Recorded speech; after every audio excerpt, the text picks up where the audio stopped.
आप सबों को मेरी ओर से प्यारी सुसा है। आइए हम लोग आज के इस वचन में हम लोग जाएंगे और हम निकालेंगे पवित्र मत्ती लिखित सुसमाचार और उसका 23 अध्याय और 25 से लेकर 28 पद तक। मत्ती 23 25 से 28 में ऐसा लिखा पाते हैं, हे कपटी शास्त्री और फरीसियों, तुम पर हाय, तुम कटोरे और थाली को ऊपर ऊपर से तो मांजते हो, परंतु वे भीतर अंधेर और असंयम से भरे हुए हैं। हे अंधे फरीसी, पहले कटोरे और थाली को भीतर से मांज कि वे बाहर से भी स्वच्छ हों। हे कपटी शास्त्री और फरीसियों, तुम पर हाय, तुम चुनाव फिरी हुई कब्रों के समान हो, जो ऊपर से तो सुंदर दिखाई देती हैं, परंतु भीतर मुर्दों की हड्डियाँ और सब प्रकार की मलिनता से भरी हैं। इसी रीति से तुम भी ऊपर से मनुष्यों को धर्मी दिखाई देते हो, परंतु भीतर कपट और अधर्म से भरे हुए हो। आइए इस वचन से हम कुछ शिक्षा की बातों के लिए हम प्रार्थना करें। प्रेमेश्वर के पिता, हम धन्यवाद देते हैं, आपने वचन से हमें फिर से पिता जुड़ने का मौका दिया है। पवित्र आत्मा मेरी सहायता कर, वचन आपकी ओर से हो पिता, और वचन के द्वारा हम सभी आशीषित होकर और भी आपकी महिमा के लिए फलवंत होने पाएँ। धन्यवाद, आपकी उपस्थिति, आपकी अगुवाई के लिए सारी महिमा आपको देते। धन्यवाद के साथ प्रार्थना यीशु के नाम से मांगते हैं, आमीन। सो फिर से आप सबों को प्यारी सुसा है। और आज के इस वचन में जब हम जाते हैं, हमने कितने बार इस वचन को पढ़ा है और किस प्रकार प्रभु यीशु मसीह शास्त्री और फरीसियों से सावधान रहने की बात करते हैं। इसमें प्रिय हम यहाँ पर पाते हैं कि किस प्रकार प्रभु यीशु मसीह एक हार्ड वर्ड, ऐसा लगता है कि बहुत कठोर शब्द का इस्तेमाल कर रहे हैं। बोलते हैं क्या है, हे कपटी शास्त्री और फरीसियों, तुम पर हाय। आज हम कपटी या दूसरे शब्दों में कहें कि दूसरे को हम इस शब्द को बोलेंगे तो वे हमें गाली का शब्द सोच सकते हैं, लेकिन ये कपटी शब्द प्रभु यीशु मसीह बोलते हुए इस सच्चाई को प्रकट कर रहे हैं कि उस समय लोग किस प्रकार बाह्य रीति से अपने आप को धर्मी दिखाते थे, कब शास्त्र और फरीसी, लेकिन अंदर उनके कुछ अलग ही बातें थी। और इसी बात का उदाहरण लेते हुए यीशु मसीह बोलते हैं 28 पद में, इसी रीति से तुम भी ऊपर से मनुष्यों को धर्मी दिखाई देते हो, परंतु भीतर कपट और अधर्म से भरे हुए हो। प्रियो, आज इस वचन को जब मैं पढ़ रहा था, मेरे वचन में इस बात को लगा कि सचमुच इस शास्त्रीय फरीसियों की जगह अपने आप को क्या हम तो नहीं पाते हैं। मुझे तो ऐसा लगता है वर्तमान में ये सच्चाई है कि आज हम मसीह होने के बावजूद भी आज मेरे आपके लिए प्रभु यीशु मसीह शायद ऐसा ही बोलते होंगे कि हे कपटी शास्त्री और फरीसियों, तुम पर हाय।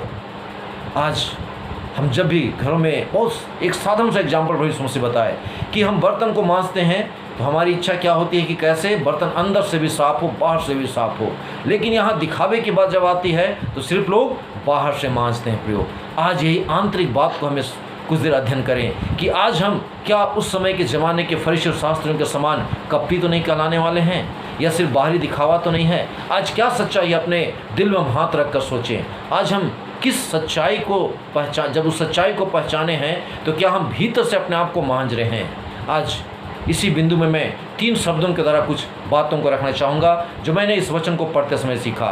पहला शब्द है मारना, दूसरा है उतारना और तीसरा है पहनना। पहला है मारना, दूसरा है उतारना और तीसरा है पहनना।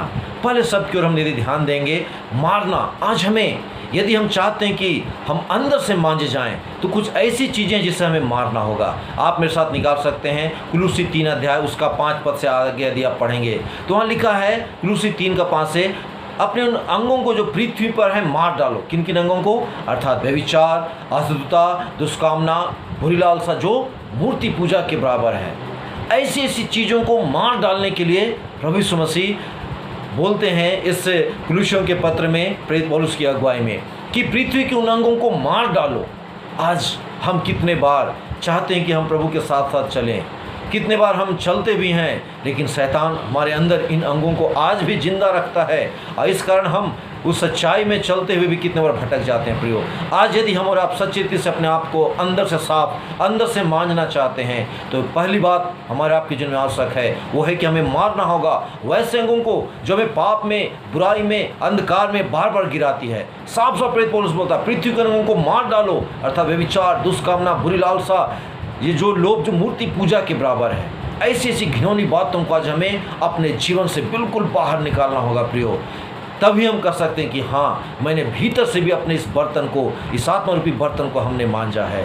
कितने बार हम बाहरी दिखावे के लिए बहुत कुछ करते हैं। कैसे बाहरी तड़क भड़क हम जिसके द्वारा हम लोगों के बीच में अपने आप को अच्छा दिखला सके। और हो सकता है कितने बार लोग हमारी बड़ाई भी करें, अरे वाह ये तो बहुत अच्छा व्यक्ति है, इसका जीवन बहुत अच्छा है प्रियो। लेकिन सच्चाई ये है, उसे सिर्फ हम और आप जानते हैं खुद व्यक्तिगत रीति से कि क्या मैंने आज तक अपने उन अंगों को मारा है, कितना मारा है, किस प्रकार मारा है। यदि आप कोई सांप को कभी देख लेते हैं, मारते हैं तो क्या मारते हैं, आधा मार के छोड़ते हैं? कभी नहीं, हम लोग कुचल डालते हैं, मार के ख़त्म कर देता कि ये दोबारा किसी को हानि ना पहुंचा सके। फिर वैसे ही आज इन अंगों को जो मेरे आपके जीवन में पाई जाती है, ऐसी ऐसी बातों को मारना होगा। और इसको मारने के लिए तब क्या उपाय है?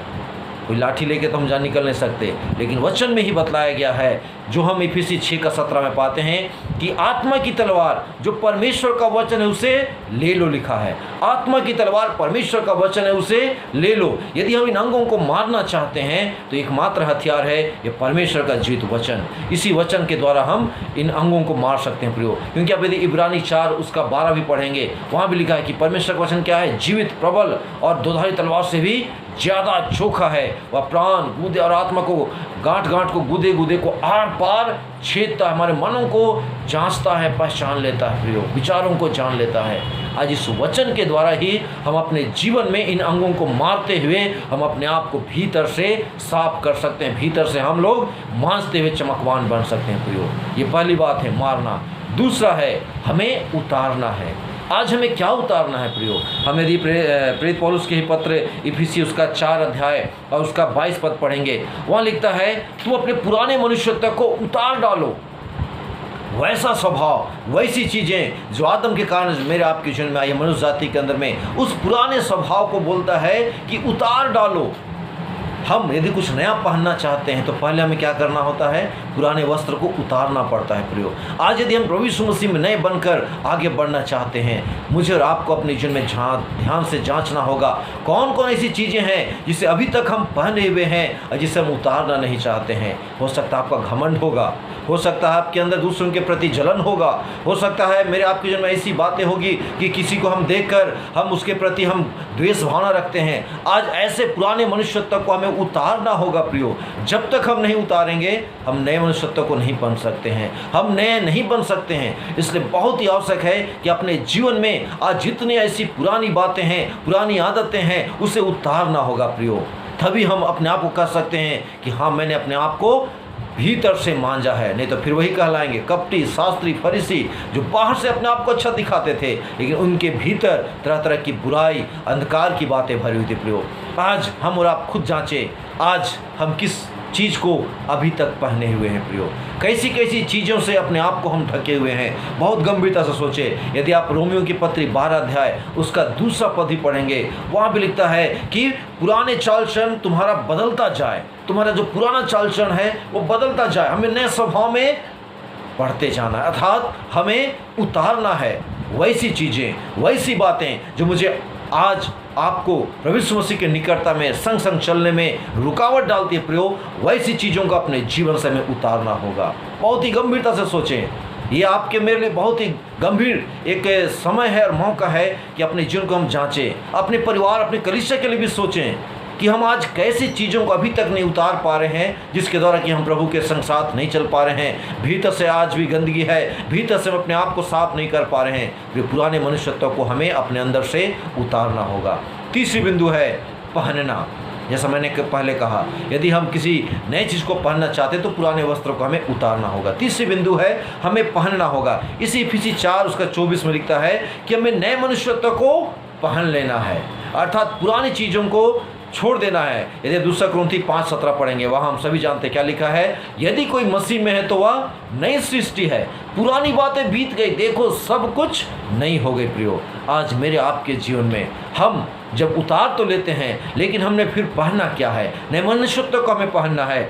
और हमें जो परमेश्वर ने पवित्रता के लिए बुलाया है, इस पवित्रता रूपी वस्त्र को धारण करके हमें प्रभु में आगे बढ़ना है प्रियो। यदि आप रोमियो उसका 13 अध्याय उसका अंतिम पद पढ़ेंगे, रोमियो 13 उसका अंतिम पद में लिखा है, वरन तुम प्रभु यीशु मसीह को पहन लो और शरीर के अभिलाषाओं को पूरा करने का उपाय ना करो।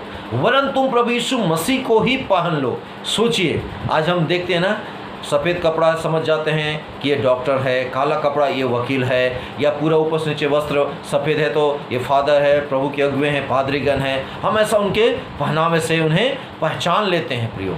लेकिन आज ये सच्चाई है कि हम और आप मसीही यदि अपनी पहचान इस संसार में बतलाना चाहते हैं प्रियो, तो हमें उस प्रभु यीशु मसीह एकमात्र उद्धारकर्ता को अपने जीवन में धारण करना होगा, उस स्वभाव को अपने अंदर लेना होगा। आज हम किस स्वभाव में जी रहे हैं, किस प्रकार आज मेरा और आपका जीवन प्रभु के संगति में है? क्या मेरे आपकी उपस्थिति जहाँ भी रहती है, क्या लोग कह सकते हैं कि ये यीशु के पीछे चलने वाले लोग हैं प्रियो? मुझे याद है जब मैं 20-22 साल का जवान था, जब हम लोग क्रिकेट खेलते थे, तो एक बार एक मैच खेल रहा था और मैं कुछ अच्छा ही खेल रहा था, खूब 6-4 खूब मार रहा, बहुत अच्छा खेल रहा हूँ। मुझे भी खुशी लग रहा है कि अरे वाह, सब लोग ताली बजा रहे हैं, खूब अच्छा खेल रहा हूँ।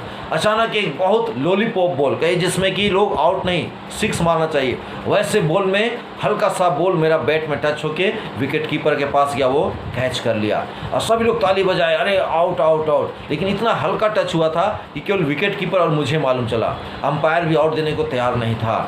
विकेट कीपर हल्ला कर रहा है, आउट है आउट है। और मेरे मन में लगा, अरे मैं इतना अच्छा खेल रहा हूँ और मैं कैसे बाहर चला जाऊँ, अरे मुझे और खेलूँगा और लोग ताली बजाएंगे और मेरी महिमा और मेरी प्रशंसा बढ़ाई होगी। ऐसा सोचकर मैं चुपचाप खड़ा हूँ। लेकिन उसी क्षण प्रभु ने मेरे मन से बात किया कि तुम अभी एक क्षण में अपने मसीह गवाही को खो सकते हो। मैंने तुरंत अपने बल्ला को उठाया, अपने बैट को उठाया और अंपायर को बोला, हाँ मैं आउट हूँ, और मैं बाहर जाने लगा। तो सब लोग बोले, अरे भैया आप आउट नहीं थे, अभी और आप खेलते, कहाँ एम्पायर आउट दिया था? मैंने कहा नहीं, मेरे बल्ले में गेंद टच करते हुए विकेट कीपर के पास गई थी, मैं आउट था, मैं आउट हो गया, बाहर गया। मैं प्रभु को धन्यवाद दिया। एक क्षण में मैं अपने अंदर के उस गंदगी को मांझ पाया प्रियो। ऐसी गवाही आपकी जीवन में भी होगी। कितने बार छोटी छोटी बातों को हम छोटी बात समझ लेते हैं प्रियो, लेकिन वही हमारे आपके जीवन में नुकसान करती है। इसलिए मेरा यही कहना है कि आज अपने जीवन को हम उन फरीसियों शास्त्रियों के समान कपटी रूप में न बनाएं, लेकिन सच्चाई और पवित्रता से अपने आप को जांचें, परखें कैसे हैं प्रियो। आज अफसोस की बात, हम कितने बार धन, पद, पैसे, मान सम्मान, इसकी लालच में हम अपने आप को बाहर से चमकाते हैं। अब भीतर तो गंदगी है, धन रूपी लालच है, पद, मान सम्मान पाने का इज्जत लालसा हमारे अंदर है। इस कारण आज हम अंदर से अपने आप को साफ नहीं कर पाते प्रियो। इन 3 बिंदुओं पर ध्यान दे। मारना है, उतारना है, पहनना है। वैसे अंगों को जो पाप में गिराती है मार दें, पुराने मनुष्य पुराने स्वभाव को उतार डालें और नए मनुष्य अर्थात यीशु मसीह को धारण कर लें। निश्चय मेरा आपका जीवन प्रभु की महिमा के लिए होगा। मेरा आपका घराना, मेरी आपकी कलीसिया प्रभु की महिमा के लिए होगी। परमेश्वर इस वचन के द्वारा हम सबों को बहुत आयत की आशीष दे। आइए हम प्रार्थना करें। सामर्थ्य पिता, हम आपको लाखों लाख धन्यवाद देते, अपने वचन से उत्साहित किया, सिखलाया पिता कि आज हम कपटी शास्त्री फरीसियों के समान नहीं, लेकिन पिता अंदर से अपने आप को मांझते हुए सांप के तब की निकटता में आए। लोगों को दिखाने के लिए हम धर्म के काम ना करें पिता, लेकिन आत्म सच्चाई के साथ अभिजीत परमेश्वर की आराधना करने वाले बनने पाएँ। आपने जो हमें सिखलाया पिता, उन अंगों को जो पृथ्वी पर हमें मारना है, नए मनुष्यत्व को हमें पहनना है, और पिता प्रभु जी नए मनुष्यत्व को हमें पहनते हुए पुराने मनुष्यत्व को उतारना भी है, ताकि हम आप में आगे बढ़ते जाएं। धन्यवाद पिता, अपने वचन के द्वारा हम सबको उत्साहित किया होने दे। हमें से एक एक जन अपने दिल में हाथ रखकर सोचे कि क्या आज हम उन फरीसियों शास्त्रियों के समान तो नहीं जीवन बिता रहे हैं। यदि ऐसा है पिता, तो आज ही अपने आप को हम टटोले, जांचें, परखें, अपने आप को नम्र कर लें, घुटनों में आ जाएं, आंसुओं के साथ आपके चरणों में आ जाएं, और आज से एक आप में नई शुरुआत करने पाएं। आप एक नई सृष्टि बनकर अपने जीवन को आपकी महिमा की गवाही के लिए देने पाएं। धन्यवाद पिता परमेश्वर, अपने वचन सुनने सुनाने में सहायता किए। सारी बातों के लिए आपको धन्यवाद देते हुए धन्यवाद के साथ प्रार्थना यीशु के नाम से मांगते, जैसे सुने स्वर्ग के राज में ग्रहण करें। आमीन। आप सबों को और हम सबों को परमेश्वर बहुत आयत की आशीष दे। आमीन। यीशु चाहे।